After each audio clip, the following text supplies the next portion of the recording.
essentially, if you look at how Dubai has traditionally done things in the past, if you go back 15, 20 years, one of the first communities that Imar did back in the day was Arabian Ranches.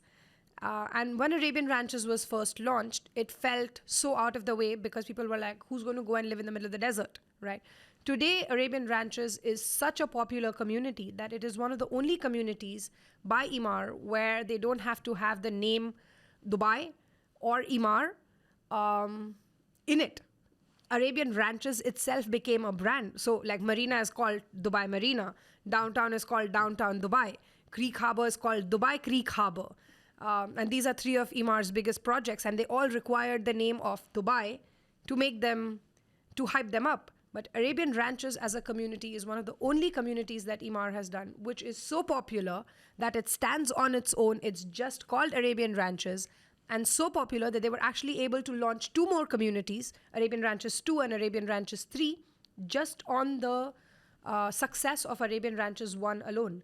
So yes, when Arabian Ranches was first originally launched, prices were probably less than 1 million dirhams, right, at that time, because it was far and it was considered a satellite location and so on and so forth. So land value in that area at that time was much cheaper. And that is what we see with the communities that are coming up in Dubai South, whether it's by Imar or Damak or anybody else, or Nakhil or anybody else. Today, those are all satellite locations where you are able to buy something at a lesser price. And then once more and more development starts happening in that area, that's where you will see prices in that area start to go up.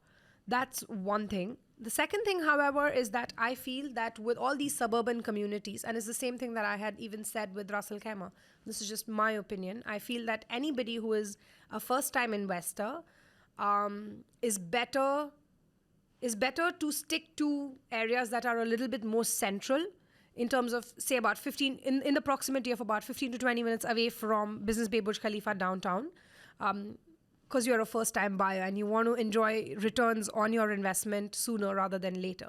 But any seasoned investors who already have purchases that they've done in the central areas, they definitely can invest in one of the suburban locations, whether it's the south or whether it's Ras Al Khaimah or anything that's slightly more suburban, and forget about it. So, your investments from your central locations are going to service the payments for your investments in the suburban locations.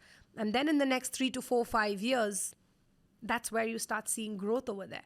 But until then, if you can keep a mindset that my rental over here or my capital appreciation over here is paying for that property over there, and then 4 years later, you can say that, okay, that property has become free for me because I didn't earn rental here for 4 years.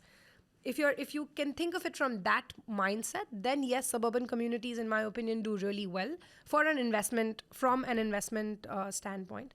Of course, if you're looking at purchasing something for self-use, then it will depend on other factors like where you work, where your kids go to school, what locations are convenient for you, and so on and so forth.